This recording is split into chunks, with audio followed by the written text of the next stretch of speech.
सांसद रह चुके हैं और मुश्किल से 4 दिन का चुनाव रह गया है। और किस तरह से आप क्षेत्र में जनता से किसके लिए वोट मांग रहे हैं और क्या प्रश्न होगा? देखिए, जो महाराजगंज संसदीय क्षेत्र की स्थिति है उसमें जनता दुविधा की स्थिति में है। देश के राजनीतिज्ञों ने ऐसी स्थिति पैदा कर दिया है कि दो लोग आमने सामने चुनाव के मैदान में हैं। जहाँ तक भारतीय जनता पार्टी के उम्मीदवार का प्रश्न है तो भारतीय जनता पार्टी के उम्मीदवार 6 बार इस संसदीय क्षेत्र का संसद में प्रतिनिधित्व कर चुके हैं और वर्तमान में वित्त राज्य मंत्री हैं। वित्त राज्य मंत्री के तौर पे और एक संसद सदस्य के तौर पे उन्होंने महाराजगंज की जनता को निराश करने का काम किया। जनता आक्रोशित है और आज भारतीय जनता पार्टी की स्थिति ये हो गई है कि पंकज चौधरी जी के पुत्र जी और उनकी पुत्रवधू जी गांव-गांव में घूम करके वोट मांगने का काम कर रहे हैं। आज हम यहाँ पूर्व सांसद अखिलेश सिंह जी के मकान पर हैं। इनका एक्सक्लूसिव हमने लिया है और इन्होंने ये कहा कि जो है कोई भी नेता, किसी भी बड़े नेता को अपशब्द करने का अधिकार उसको नहीं है, जैसा कि रोहन चौधरी और मुन्ना सिंह द्वारा अपशब्द मंचों से कहा जा रहा है।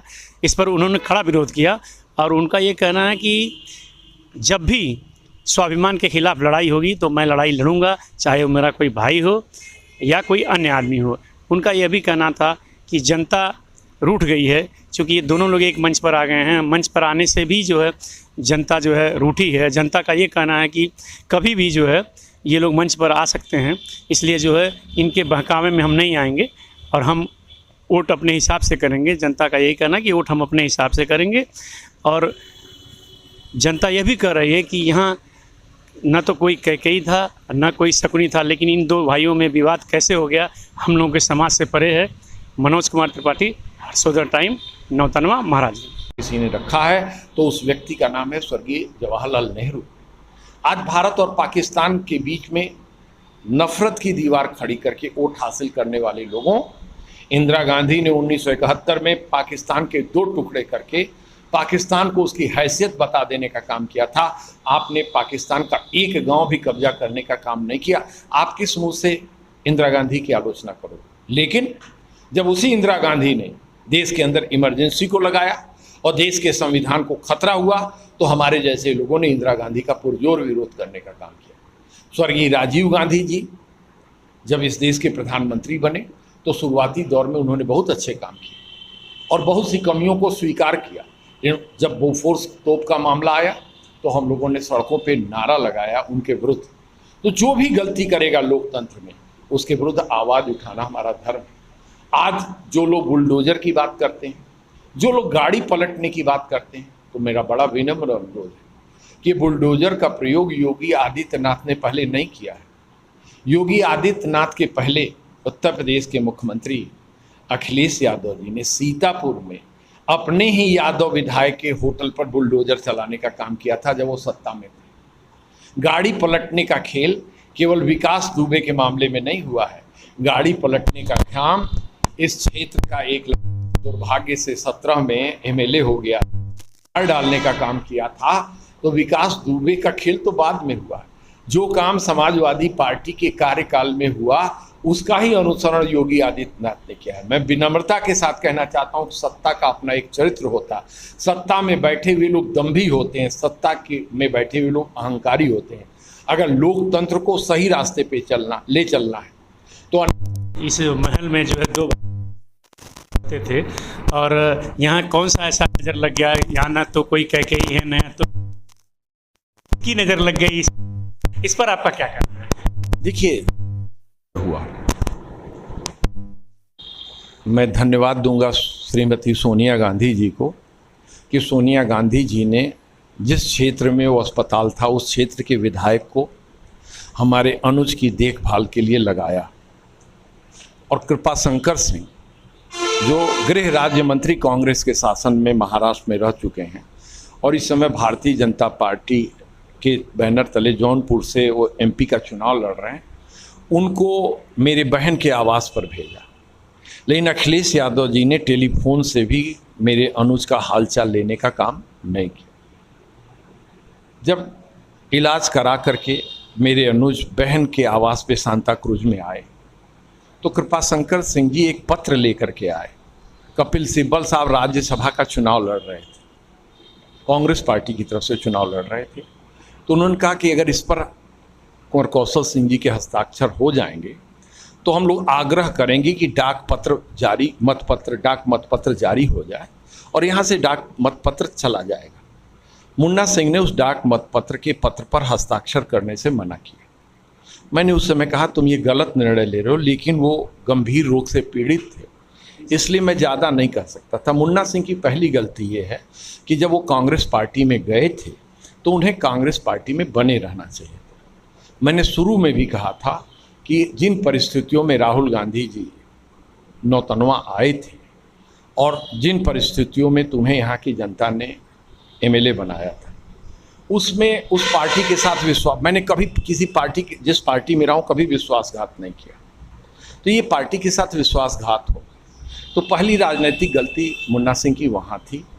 दूसरी गलती ये है कि जब मैंने पूर्वांचल किसान यूनियन बनाया तो उसके पहले मुन्ना सिंह जी ने हबीब खान को सोनौली से चेयरमैन के चुनाव में लड़ाने का काम किया और बड़े कसमकस में कुछ मतों से हबीब खान को चुनाव में विजय मिली। नैतिक जिम्मेदारी थी मुन्ना सिंह को कि जब आपने अखिलेश यादव के निर्णय के विरुद्ध हबीब खान को उम्मीदवार बनाया तो हबीब खान कांग्रेस के चले लड़े थे, उनको इस चुनाव प्रचार के मैदान में आना चाहिए था।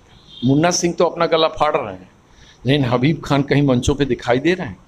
कल मैंने बरगदवा की सभा में देखा कि बैजू यादव जो समाजवादी पार्टी का उम्मीदवार था वो तो बरगदवा की सभा के मंच पर मौजूद था, लेकिन मुन्ना सिंह के साथ हबीब खान कहीं मंच पर मौजूद नहीं थे।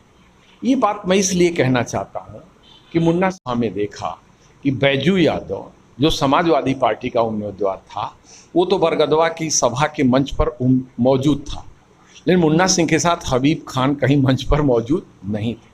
ये बात मैं इसलिए कहना चाहता हूँ कि मुन्ना सिंह जज्बाती व्यक्ति हैं, जज्बात में बहुत से निर्णय ले लेते हैं और राजनीति जज्बातों से नहीं चलती। राजनीति में के अंदर जज्बात का कोई स्थान नहीं। और उसके बाद मुन्ना सिंह ने समाजवादी पार्टी का झंडा घर से भी निकाल के रख दिया और अपनी गाड़ी से भी उतार के रख दिया। जब मुन्ना सिंह ने घर से उतार दिया तो मैंने भी समाजवादी पार्टी का, मैंने कहा कि मेरे अनुज ने छोटा है मुझसे, लेकिन तो नैतिकता ये बनती थी कि फिर आपको अखिलेश यादव के कि मैं मैनपुरी जा कर के उनकी बहू डिम्पल के लिए जो भी संभव हो वो मदद करने का काम करूँ। अखिलेश जी ने उस चुनाव में मुझे सम्मान दिया, लेकिन उसके बाद राजनीतिक परिस्थितियां बदलीं और जब चेयरमैन नगर पंचायतों के चुनाव हुए तो अखिलेश यादव जी ने मुन्ना सिंह के कहने पर उन्हीं के निर्वाचन क्षेत्र में एक टिकट तक देने का काम नहीं किया और समाजवादी पार्टी के लोगों ने मंच लगा लगा के मुन्ना सिंह के खिलाफ क्या क्या नहीं बोला। उसके बाद भी मुन्ना सिंह का इतना बड़ा दिल कि मैं घर में बैठा हूँ और बिना मेरी अनुमति के उन्होंने गठबंधन के उम्मीदवार आपके दरवाजे तक नहीं आता है और आप उसे समर्थन देने की घोषणा करते हैं, ये हमारे सम्मान के विरुद्ध है। हमारे दरवाजे पे बड़े बड़े लोग आए, मांगने नहीं गया। सम्मान से बढ़ के दुनिया में कोई चीज़ नहीं होती है। मैं बड़े विनम्रता के साथ आज कहना चाहता हूँ कि मुन्ना सिंह फिर गलत रास्ते पे हैं। ये लड़ाई अमरमणि से नहीं प्रारंभ हुई थी, ये लड़ाई स्वर्गीय हरिशंकर तिवारी जी का जो गिरोह था और तब अमरमणि त्रिपाठी उनकी बंदूक ढोया करते थे और स्वर्गीय वीरेंद्र प्रताप शाही जी जो यहाँ से निर्दलीय एमएलए बने तो मैं उनका प्रस्तावक था और महेश सिंह गनवरिया के उनके समर्थक थे। अगर हम प्रस्तावक और समर्थक न होते तो वीरेंद्र प्रताप शाही का पर्चा ही नहीं भरा जाता। जैसे मेरा पर्चा 14 मई को खारिज हो गया तो एमएलए बनने का प्रश्न ही नहीं उठता।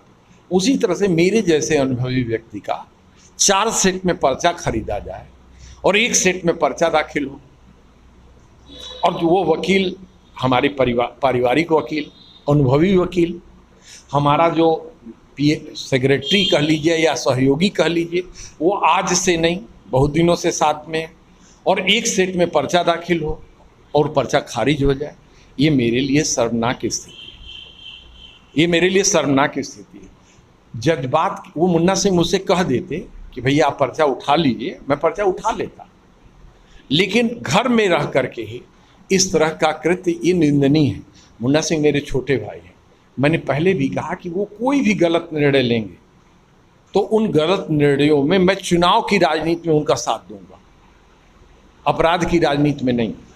जैसे वो तमाम उटपटांग बातें कहते हैं, अभी मैंने सुना कि वो पेशाब करने की बात कर रहे थे, तो ये राजनीति में आप एमएलए रह चुके हो, ये सब बातें नहीं करनी चाहिए। जैसे जनता ये कह रही है कि जैसे अमन मणि और मुन्ना सिंह अगर एक मंच पे जाएंगे तो इन लोगों का कहा हम लोग नहीं मानेंगे, ये व्यक्तिगत हमारा चुनाव है, और इनका विरोध, जनता भी विरोध कर रही है कि भाई ये लोग आपस में जो है मिल गए हैं। इस पर आपका क्या कहना है? देखिए, जहाँ तक मुन्ना सिंह का सवाल है तो मुन्ना सिंह ईमानदारी से गठबंधन के प्रत्याशी के लिए अपनी जी जान लगाए हुए।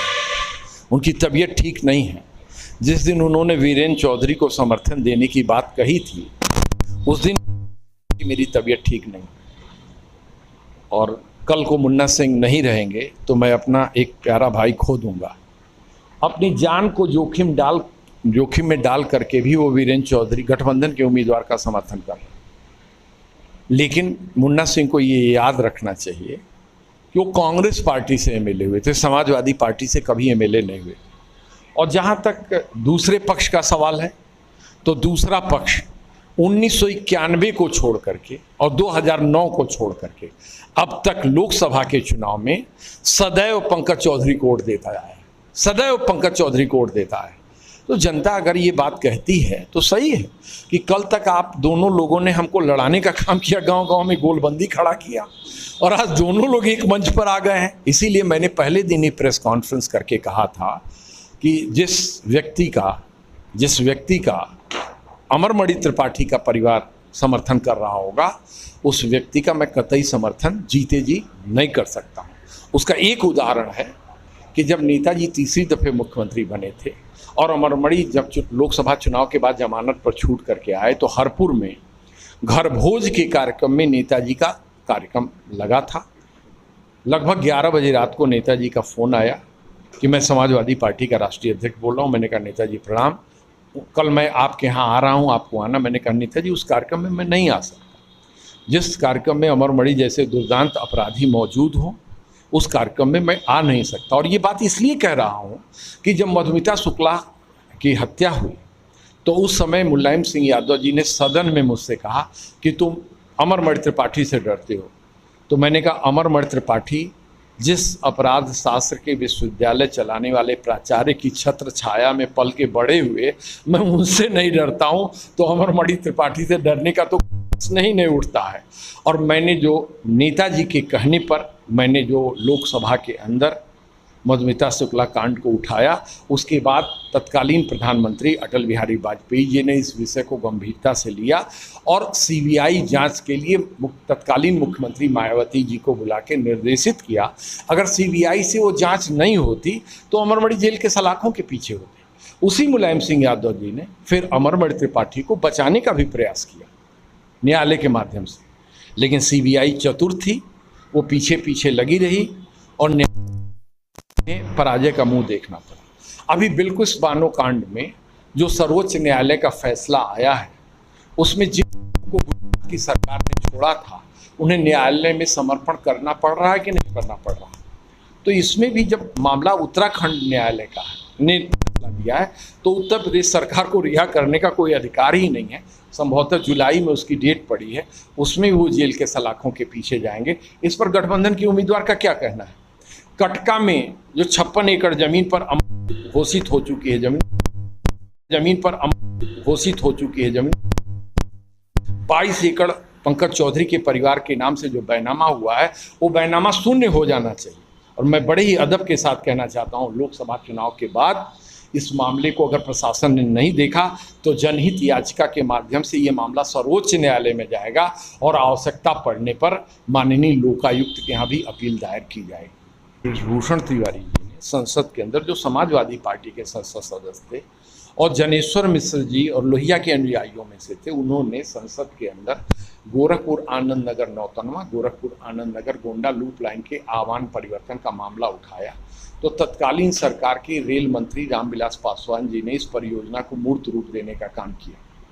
लेकिन 99-2000 के बजट में भी जब 1 रुपए का वित्त पोषण ममता बनर्जी जी ने नहीं किया, तो मैंने संसद की कार्रवाई में बाधा डालते हुए, संसदीय परंपराओं और मर्यादाओं को तोड़ते हुए स्पीकर के आसन के सामने आकर के आदरणीय अटल बिहारी वाजपेयी जी की तरफ उन्मुख होकर के कहा कि आदरणीय प्रधानमंत्री जी, आपने गोंडा और बलरामपुर की जनसभा में ये वादा किया था पूरे उत्तर प्रदेश की जनता से कि इस बार मेरी सरकार बनेगी तो गोरखपुर आनंद नगर नौतनवा, आनंद नगर गोंडा लूप लाइन का आमान परिवर्तन होगा।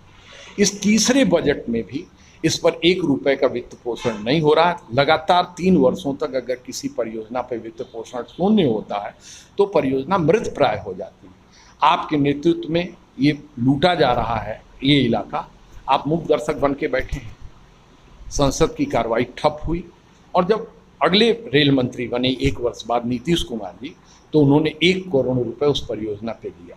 2008 में गोरखपुर आनंद नगर नौतनवा रेल लाइन आमान परिवर्तन का मूर्त रूप ले चुके। 2008 के बाद 2009 में लोकसभा के चुनाव हुए, तब सांसद पंकज चौधरी जी थे, उस समय रेल मंत्री लालू यादव जी थे। 2008 से लेके आज तक नौतनवा से कोई ऐसी ट्रेन नहीं चली जिससे नेपाल का आदमी, यहाँ का नौजवान नौतनवा बैठे और सीधे बम्बई पहुँच जाए, नौतनवा बैठे कलकत्ता पहुँच जाए, नौतनवा बैठे दिल्ली पहुँच जाए, पंजाब पहुँच जाए।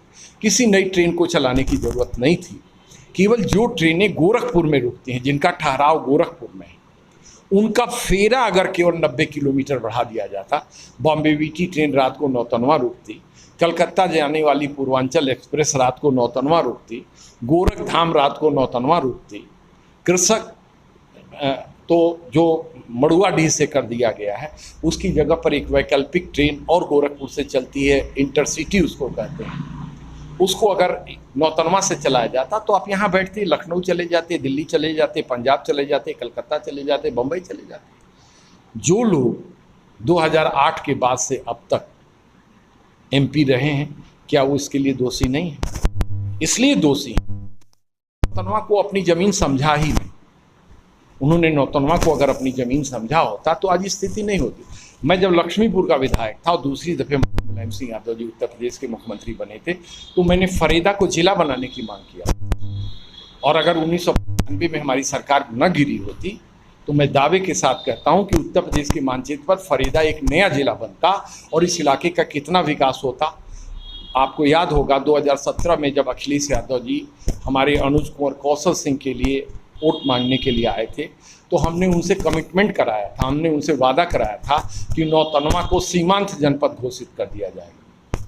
आज नौतनवा अगर सीमांत जनपद घोषित होता तो हमारे लोगों को महाराजगंज का चप्पल लगाने के लिए जरूरत नहीं पड़ती। लम्हों ने खता की सदियों ने सजा पाई। आपको याद होगा कि 1995 में नौतनवा बाईपास पर हमने 3 एकड़ अपनी ज़मीन दान दे करके डॉक्टर घनश्याम कुंवर सामुदायिक स्वास्थ्य केंद्र की आधारशिला रखवाया। आज नौतनवा बाईपास पर एक जगह नौतनवा नगर पालिका सीमा के अंदर 30 करोड़ रुपए में भी 3 एकड़ ज़मीन उपलब्ध नहीं है। अगर कोई उपलब्ध है तो हमें